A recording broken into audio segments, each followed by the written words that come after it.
Darwin's theory of natural selection.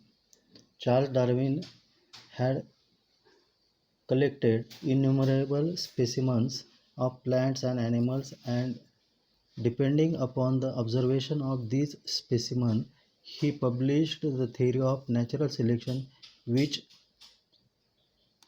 preaches the survival of fittest. For this purpose, Darwin had published a book titled Origin of Species. While explaining the concept, Darwin says that all the organisms reproduce prolifically, all the organisms compete with each other in the life threatening manner. In this competition, only those organisms sustain which show the modifications essential for winning the competition.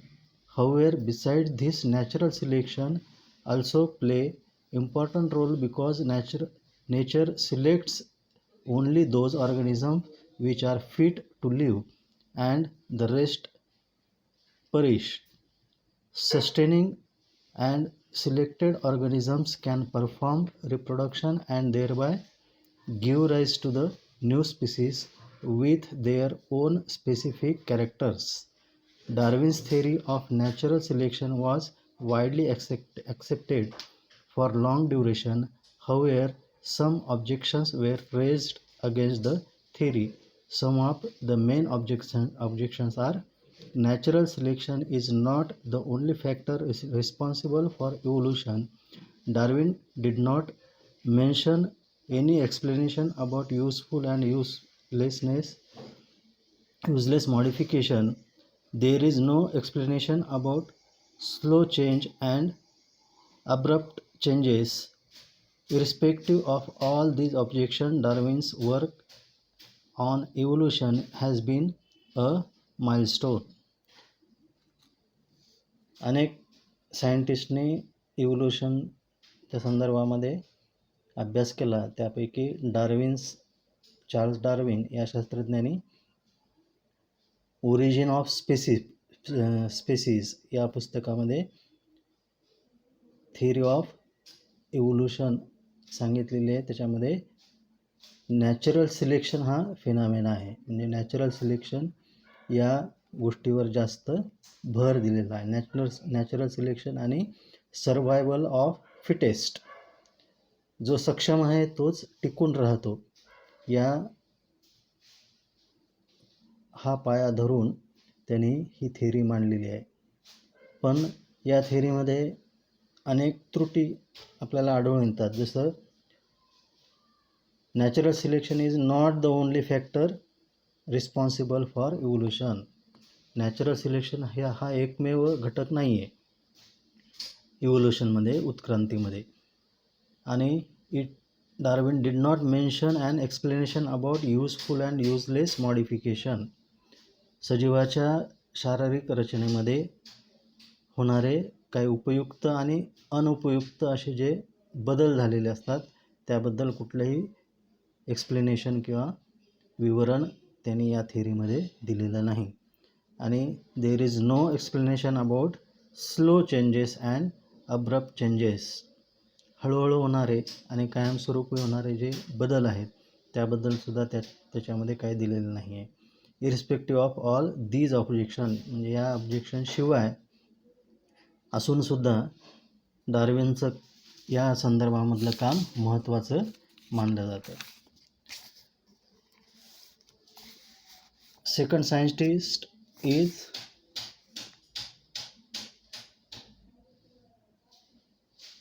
लॅमार्किझम. Jean Baptiste Lamarck हा scientist proposed that the morphological changes occurring in living organisms are responsible for evolution, and the reason behind those morphological changes is activities of laziness of that organism. He called this concept of principles of use or deuse of organs. याचा मुख्य भर याच्यावर आहे की सजीव हा आपल्या आळशीपणामुळे आपले बऱ्याचशा ऑर्गॅनिझममध्ये बदल घडवून आणतो. Further, he said that the neck of giraffe has become too long due to browsing on leaves of tall plants by extending their neck for several generations. तर जसं जिराफाची मान उंच असते, लांब असते, तर ती कशामुळे आली, तर उंच झाडावरचे पानं खाण्यासाठी त्याची मान हळूहळू लांब होत गेली कालांतराने. आजचा जो आपल्याला जिराफ दिसतो त्यामध्ये बदल यायला हजारो वर्ष लागली असतील. Similarly shoulder of ironsmith have become very strong due to frequent hammering movements. Wings of birds like ostrich and emu have become weak due to no use. जसं लोहार घणाचा वापर करून काम करत असतो, त्याच्यामुळे त्याचे खांदे मजबूत होतात. आपल्याला माहिती आहे व्यायाम केलं की आपले ज्या भागाचा आपण व्यायाम जास्त करतो तो मजबूत होत असतो, पण त्याचा आपल्या अवयवांचा उपयोगच आपण केला नाही तर ते वीक होत जातात. जसं ऑस्ट्रिच म्हणजे शहामृग असेल किंवा इमू सारखे पक्षी आहेत, यांनी उडण्यासाठी पंखांचा वापर केला नाही आणि म्हणून त्यांचे पंख वीक झाले. आज शहामृग आणि इमू या पक्ष्यांना उडता येत नाही. Legs of birds like swan and duck have become useful for swimming due to living in water and snakes have lost their legs by modification in their body for burrowing habit. जसं बदकासारख्या पक्ष्यांचे पाय हे पाण्यामध्ये पोहण्यासाठी उपयुक्त झाले. आपण ते मागच्या वर्षी बघितलं होतं की त्यांच्या बोटाला पडदा जोडलेला असतो. बदक असो, बेडूक असो, म्हणजे ॲम्फिबियन्स आहेत, त्यांचे पाय हे या पद्धतीने डेव्हलप झालेले आहेत. All these examples are types of acquired characters and are transferred from one to another generation. अशा प्रकारचे जे कॅरेक्टर्स आहेत त्यांना ॲक्वायर्ड म्हणजे आपल्यामध्ये करवून घेतलेले बदल आहेत आणि ते पुढच्या जनरेशनमध्ये ट्रान्सफर होतात. This is called as theory of inheritance of acquired characters of Lamarckism. या प्रकारचे जे ती थेरी मारली, जो त्याने अभ्यास मांडलेला आहे त्याला लॅमर्किझम असं म्हणतात. लॅमर्किझम म्हणजे लॅमर्कने सांगितलेली थेरी, ज्याच्यामध्ये आपण हे उदाहरणं बघितलेले आहेत, त्या उदाहरणानुसार ही थेरी सांगतात. Development of organ due to specific activities or their degeneration due to no use at all was widely accepted, but transfer of those characters from generation to generation was rejected. मग वरच्या थेरीमध्ये उपयुक्तता आणि अनुपयुक्तता यावरून त्या अवयवांची development होते, ही गोष्ट सर्वांनी मान्य केली, पण ती पुढच्या पिढीमध्ये जाते ही गोष्ट मान्य झाली नाही. Because it had been verified many times that modification brought in us are not transferred to next generation and thereby Lamarck's theory was disapproved. पुढच्या अभ्यासामध्ये त्यांनी जे लँडमार्कने जे सांगितलं होतं की पुढच्या जनरेशनमध्ये हे कॅरेक्टर्स ट्रान्सफर होतात, हे अभ्यासातून आढळून आलं नाही, म्हणून ती थिअरी अमान्य करण्यात आली. The living organism can transfer the characters which it has acquired to the next generation. This is called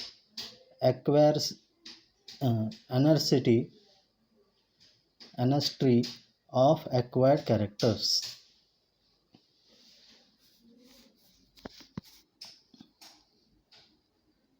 Speciation, formation of new species of plants and animals, effect of evolution. Species is the group of organisms that can produce fertile individual through natural reproduction. नवीन प्रकारची जी species plant आणि ॲनिमलमध्ये होते हा इव्होल्युशनचा effect आहे असं म्हणतात. Species is the group of organism that can produce fertile individual through natural reproduction. Species कशाला म्हणतात? Species म्हणजे वर्ग. तर एखाद्या समान गुणधर्मासारख्या कॅरेक्टर्स असणाऱ्या ऑर्गॅनिझम्सच्या गटाला स्पीसीज असं म्हणतात. Their food, habitat, reproductive ability and period is different. However, genetic variation is responsible for formation of new species from earlier one. Besides, geographical and reproductive changes are also responsible. Similarly, geographical and reproductive isolation also leads to speciation. आता या स्पीसीजमध्ये जे वर्गीकरण केलेलं आहे त्या वर्गीकरणमध्ये geographical आणि reproductive आयसोलेशनचा सुद्धा विचार केला जातो. द बायोडायव्हर्सिटी ह्युमन एव्होल्युशनमध्ये the biodiversity that is known today has been said to be form from very simple unicellular organism due to evolution. In this evolution, origin of human evolution can be shown as per the picture given below. Last dinosaurs disappeared approximately 7 crores years ago. At that time, monkey-like animals are said to be evolved from some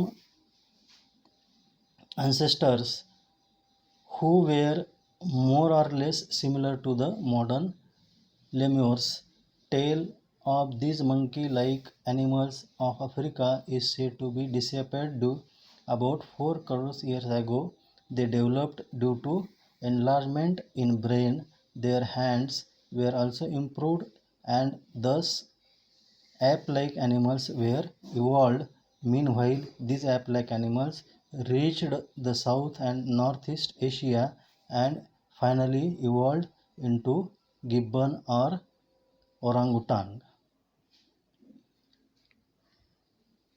human evolution बघत असताना सुरुवातीच्या म्हणजे 7 करोड वर्षापूर्वी असणारे जे dinosaurs आहेत ते dinosaur नष्ट झाले. त्या काळामध्ये असणारे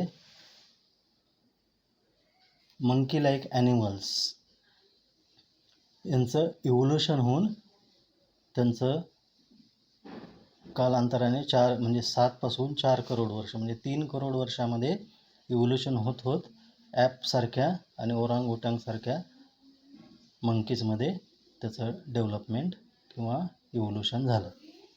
Remaining ape-like animals stayed in Africa and from them gorilla and chimpanzees evolved about 2.5 crores years ago. Evolution of some of 2 crore years old species of apes seem to be occurred in different way. They had to use their hands more for eating food and other works. मेंदूच्या डेव्हलपमेंटनुसार या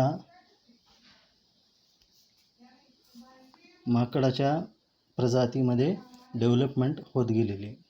हे साधारणतः 3 करोड वर्षापूर्वी आशिया प्रांतामध्ये आले आणि नंतर त्या ठिकाणी त्याचं इव्होल्युशन होत होत आपल्याला ॲपसारखे मंकीज आढळतात. जे आफ्रिकेमध्ये सुरुवातीच्या काळातले जे मंकी राहिले त्यांचं पुन्हा इव्होल्युशन होत होत गोरिला आणि चिंपांझीसारखे आपल्याला माकड दिसतात, जे आपल्या मेंदूचा काही प्रमाणात उपयोग करतात, हाताचा उपयोग करतात खाण्यासाठी आणि इतर गोष्टीसाठी. Those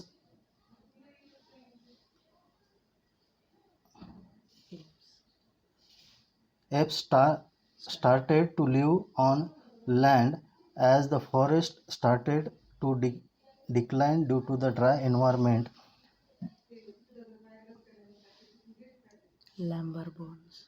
Their lumbar bones developed in such a way that they started to stand in erect posture in grassland, and thereby their hands become available for use anytime. These first human like animals with erect posture, which were using their hands, have evolved about 2 crores years ago. हाताचा उपयोग करत असताना ते हळूहळू उभं राहायला लागले. नंतर त्यांचं माकड हाड जे आहे ते सरळ झालं आणि त्यांना उभं राहायला सोपं झालं आणि त्यामुळे त्यांचे हात इतर कामासाठी मोकळे राहिले. ही साधारणतः 2 करोड वर्षापूर्वी घडलेली गोष्ट आहे किंवा घडलेली इव्होल्यूशन आहे. First record of human like animal is with us in the form of Rama pithecus app from east Africa. Afterwards this ape grow up in size and become more intelligent, and thus the ape of South Africa evolved about 40 lakhs year ago. South आफ्रिकेमध्ये असणारे जे app आहेत हे थोडेसे जास्त लवकर develop झालेले आहेत. म्हणजे आणि ही डेव्हलपमेंट घडून येत असताना जे पहिला एव्हिडन्स आपल्याला सापडला तो या ॲप्समध्ये आढळला. साधारणतः हे 40 लाख वर्षापूर्वी पासून हे आढळतात. The morphology of these human like animals started to appear like to be the member of genus Homo about 20 lakh years ago, and thus skilled human developed about 15 lakh years ago. या morphology म्हणजे माहिती आहे आपल्याला त्यांचं दिसणं, त्यांचं facial structure, त्यांचं body structure, याला आपण मॉर्फॉलॉजी म्हणतो, म्हणजे शारीरिक ठेवण. त्यावरून साधारणतः 15 लाख वर्षापूर्वी माणूस हा चालताना किंवा सरळ उभं राहताना आपल्याला आढळून येतो.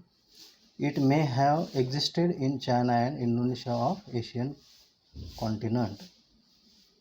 हे साधारणतः इंडोनेशिया, चायना या प्रदेशामध्ये आपल्याला आढळून आले. Evolution of upright man continue in the direction of developing its brain for the period of 1 lakh years, and meanwhile it discovered the fire. Brain of 50,000 years old man had been sufficiently evolved to the extent that it could be considered as member of class wise man. साधारणतः 1 लाख वर्षापूर्वी असणाऱ्या माणसाचा brain develop झाला आणि त्याला अग्नीचा म्हणजे फायरचा वापर करण्याला तो शिकला, आणि अशा प्रकारचा जो डेव्हलपिंग कंडिशनमध्ये असलेला जो मानवासारखा प्राणी होता त्याला होमोसेपियन असं म्हणतात. Neanderthal man can be considered as the first example of wise man. The Cro-Magnon man evolved about 50,000 years ago, and afterwards this evolution had been faster than the earlier. Neanderthal man हे पहिलं example आपल्याला आढळून येतं ज्याच्यामध्ये development किंवा wise man, माणसासारखा ज्याला म्हणू शकतो आपण, असा हा प्राणी आपल्याला आढळला. साधारणतः या पद्धतीचा दिसणार. About 10,000 years ago, wise man started to practice the agriculture. It started to rear the cattle herd and establish the cities. Cultural development took place. Art of writing was invented 5,000 years ago, and thus the history had been started, modern science emerged about 400 years ago, and industrial society was established about 200 years ago, and now we have reached at this stage, and still we are searching the details of roots of human ancestry. साधारणतः 10,000 वर्षापूर्वी wise man जो होता तो त्याने agriculture म्हणजे शेती करायला सुरुवात केली. त्यानंतर प्राणी पाळायला सुरुवात केली. पुढे पुढे डेव्हलप होत गेल्यानंतर 5,000 वर्षापूर्वी आपण लिहिण्याची कला आपल्याला अवगत झाली, आणि 400 वर्षापूर्वी साधारणतः सायन्सची डेव्हलपमेंट, मॉडर्न सायन्सची म्हणजे आधुनिक विज्ञानाची सुरुवात झाली असं म्हणतात. आणि 200 वर्षापूर्वी इंडस्ट्रियल म्हणजे औद्योगिकरणाची सुरुवात झाली. या पद्धतीनं आपल्या ह्युमन इव्होल्युशनमध्ये आपण हा संदर्भ लक्षात घेऊ, आणि अजूनही आपला या संदर्भामध्ये अभ्यास चालू आहे.